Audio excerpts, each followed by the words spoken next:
Bonjour et bienvenue dans cette vidéo. Donc, je suis très content de vous retrouver aujourd'hui parce qu'on rentre vraiment dans le cœur du sujet. On a vu la situation actuelle, que le chaos qui était amené avec les manières de travailler actuelles.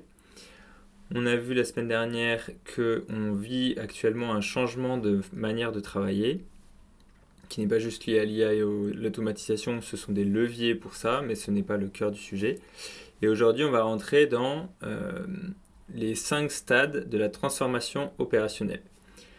Ces 5 stades, je les ai pensés comme une carte qu'on va pouvoir suivre et qui va permettre déjà de savoir où on est. Parce qu'en fait, pour n'importe quelle transformation, que ce soit personnelle, en équipe ou entreprise, si on ne sait pas où on est, on ne peut pas savoir comment on peut agir. Donc la première chose, ça va être d'identifier quel est notre stade actuel pour pouvoir travailler dessus, et en fait en l'identifiant on va savoir très facilement quelle est l'étape suivante. Et donc en fait cette carte, ces 5 stades, je les ai identifiés à travers les différents projets que j'ai pu réaliser, où avant d'avoir cette manière de travailler et ces 5 étapes de départ, et j'ai fait comme beaucoup de gens, je travaillais manuellement sur un outil, je construisais au début, j'étais que manuel, et puis après, en découvrant l'IA, l'automatisation, j'ai commencé à faire des briques d'IA, des briques d'automatisation, mais tout ça n'était pas cohérent, n'était pas connecté ensemble. Ça permettait déjà de gagner un petit peu de temps, mais c'était pas unifié, c'était pas un système. C'était vraiment des briques, des outils. Typiquement, la boîte à outils, en faisant des automatisations et de l'IA, j'ai acheté une perceuse au lieu de faire mes trous avec, je sais pas quoi d'autre à la main d'ailleurs, mais mais du coup, c'était vraiment là, cette idée-là, c'est que je passais de tout manuel à je commence à avoir des machines, des outils qui me permettent d'aller plus vite. J'avais toutes ces briques-là, donc j'avais certes une belle caisse à outils, mais il n'y avait pas de cohérence entre les briques, entre les étapes, et pas forcément de lien complet vraiment avec le système et avec le processus global.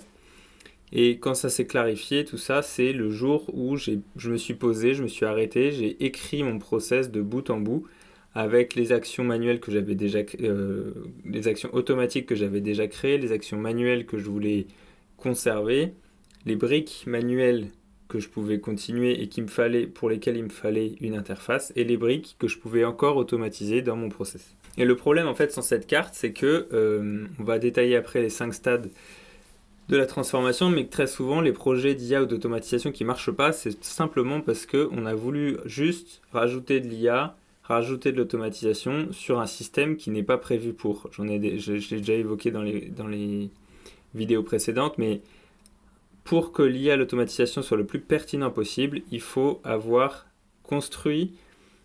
Avant l'IA et l'automatisation, on va avoir des bases de données, et encore avant, on va avoir le processus.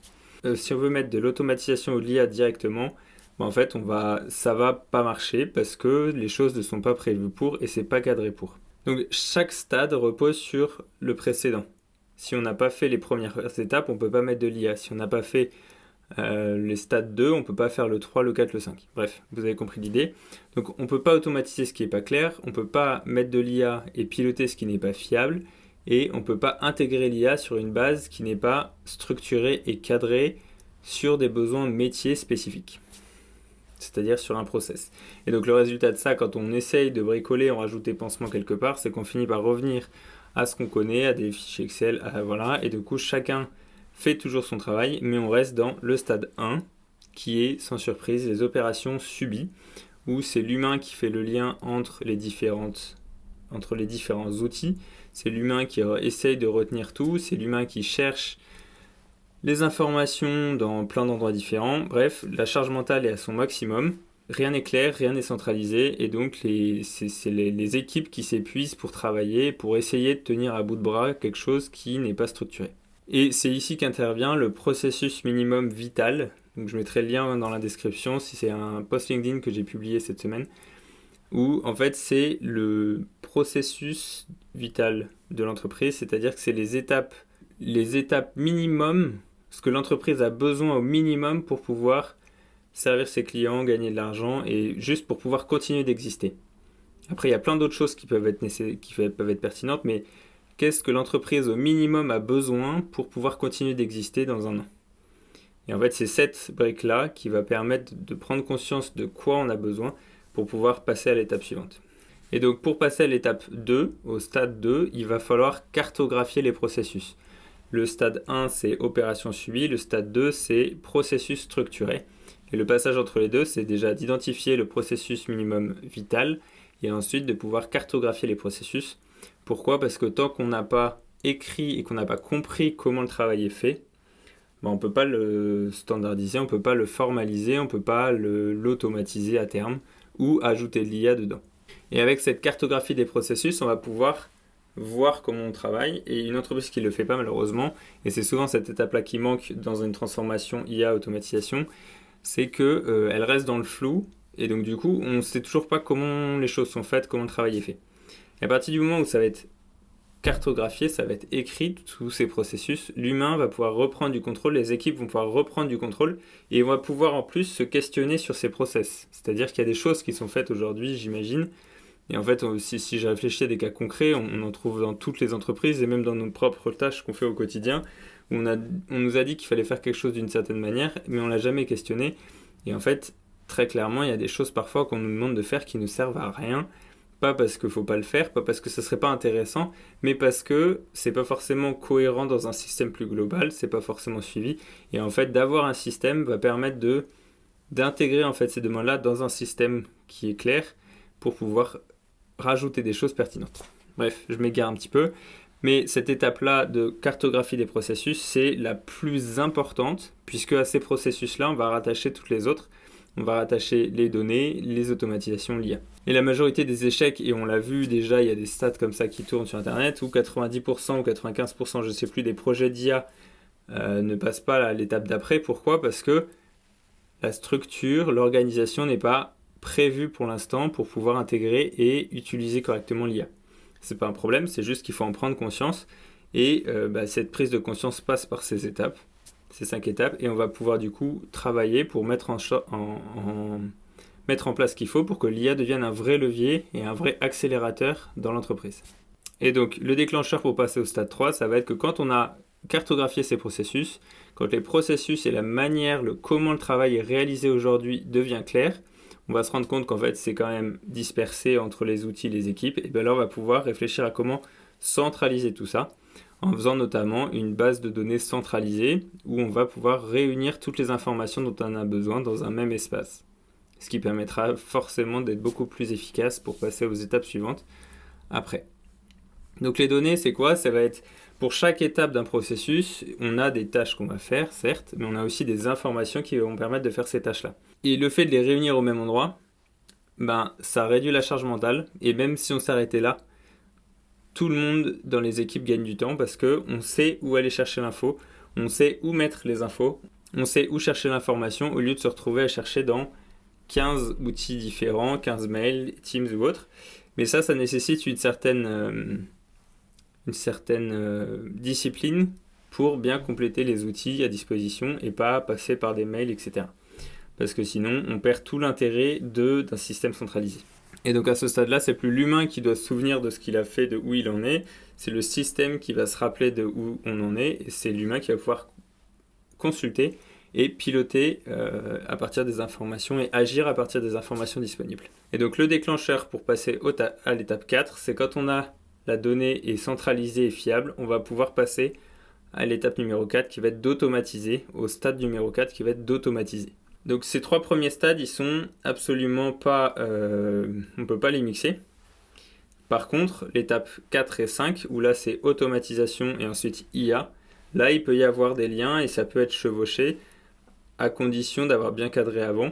Parce que du coup, une fois qu'on a fait les process et qu'on a les données, on sait globalement qu'est-ce qu'on veut automatiser et où on veut mettre de l'IA. Donc on va pouvoir construire les choses en parallèle. Et on va pouvoir même construire des automatisations en intégrant directement l'IA pour pouvoir gagner du temps sur différentes actions. Donc le système automatisé, stade 4, là ça va être l'automatisation, on va pouvoir remplacer les copier-coller, on va pouvoir réunir les outils, en tout cas les faire se parler entre eux via des automatisations et donc gagner déjà beaucoup de temps. Les flux vont devenir plus fluides et les équipes vont pouvoir se concentrer sur ce sur quoi ils vont vraiment apporter de la valeur et pas sur l'exécution répétitive de tâches qui seront du coup automatisées. Et enfin, le stade 5, quand les flux sont fiables, on peut ajouter de l'IA pour amplifier les choses. Et là, au stade 5, on est au système intelligent, donc le système opérationnel intelligent que je développe là sur toute l'année. Grâce à une base stable, à des flux stables, l'IA va pouvoir analyser, suggérer, préparer des choses, accélérer en fait tout simplement les processus. Et à ce moment-là, l'entreprise va gagner en vision instantanée sur où on en est à un instant donné et en pilotage beaucoup plus serein puisque les choses sont cadrées, sont claires.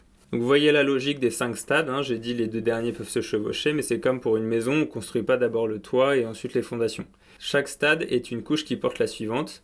Et à chaque étape, on va appliquer la méthode BPIA, processus, base de données, interface, automatisation, pour construire petit à petit tous les éléments du système.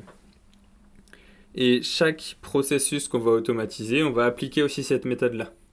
Chaque automatisation, chaque brique, en fait, du système global, on va utiliser d'abord le processus, qu'est-ce qu'on veut faire, les données, qu'est-ce qu'on a besoin, l'interface, où est-ce que l'humain a besoin d'agir ou pas, et ensuite automatisation IA pour fluidifier l'ensemble. La semaine prochaine, je vous parlerai plus en détail de la méthode BPIA. Qu'est-ce que vous gagnez à mettre tout ça en place? Au lieu d'avoir un système subi dans vos opérations et au quotidien, vous allez avoir un système opérationnel intelligent. Et si on est plus concret, on va diviser la charge mentale par 3. Moi, le jour où j'ai écrit mon process et que j'ai appliqué tout ça dans un système, mon travail est devenu beaucoup plus rapide. Supprimer 80% des tâches manuelles, des tâches répétitives. Voir en temps réel ce qui compte pour votre entreprise et savoir où est-ce qu'il y a, ça peut déjà coincer. Décider des données fiables sur des données fiables et rendre l'IA enfin utile dans votre entreprise au quotidien. C'est un changement de posture pour améliorer la performance, mais c'est aussi un changement de mindset. Replacer l'humain, j'en parlais en introduction, replacer l'humain dans un système au pilotage du système et pas au cœur du système. Puisque en fait, au cœur du système, c'est lui qui fait le lien. Et en pilotage, il supervise en fait le système et ce que l'IA produit, ce qui est à réaliser. Cette transformation remplace l'héroïsme quotidien des personnes qui se donnent beaucoup pour leur travail, pour pouvoir les recentrer sur ce qui apporte de la valeur, grâce à un système stable, prévisible et intelligent avec l'automatisation et l'IA. Donc la question maintenant que vous posez, c'est où en êtes-vous? Avec ce que je vous ai décrit, peut-être que vous n'êtes pas que au 1, 2, 3, 4 ou 5, vous êtes peut-être entre certains. Il y a peut-être certaines choses qui sont déjà écrites dans vos process, d'autres qui ne le sont pas. Certaines équipes qui sont très bien processées, mais tout est manuel, donc peut-être qu'on peut directement passer pour ces équipes-là aux données pour savoir où on en est. Mais ce qui va être important, c'est de réfléchir à où vous en êtes aujourd'hui. Vous retrouverez en lien dans la description le lien vers la newsletter si vous voulez relire un petit peu ce que je vous ai écrit de manière un peu différente, ce que je vous ai expliqué de manière un petit peu différente. Mais en prenant conscience de où vous en êtes, vous allez tout de suite savoir du coup l'étape suivante qui vous manque pour pouvoir arriver au but de mettre de l'IA et de l'automatisation dans votre entreprise. Et vous allez aussi comprendre pourquoi les tentatives qui ont pu être tentées jusqu'à présent n'ont pas fonctionné parce qu'il manquait probablement une étape. Laquelle, dites-le moi en commentaire, je suis très curieux de savoir. Donc dans la newsletter 59 sur les 5 stades de la transformation opérationnelle, vous allez retrouver tout ce que je vous ai expliqué là, avec une illustration aussi si ça vous intéresse, les déclencheurs de chaque stade et comment savoir où vous en êtes. Si cette vidéo vous a été utile, n'hésitez pas à liker, à vous abonner. La semaine prochaine, on parle du coup de la méthode BPIA et on continue là, chaque semaine, vidéo, newsletter, podcast sur la transformation opérationnelle. Donc là, on voit les 5 stades. La semaine prochaine, la méthode BPIA. Et ensuite, on verra encore d'autres choses que j'ai à vous partager, que je n'ai pas encore vues sur Internet. Donc, je suis très content de vous développer tout ça. Merci de votre attention. Abonnez-vous. Ça m'encourage à continuer. Je suis très content de vous partager tout ça, encore une fois. Si vous voulez être accompagné pour mettre tout ça en place, n'hésitez pas à me contacter. Principalement sur LinkedIn, mais je suis aussi sur Malte, si vous préférez. Bonne journée et à la prochaine.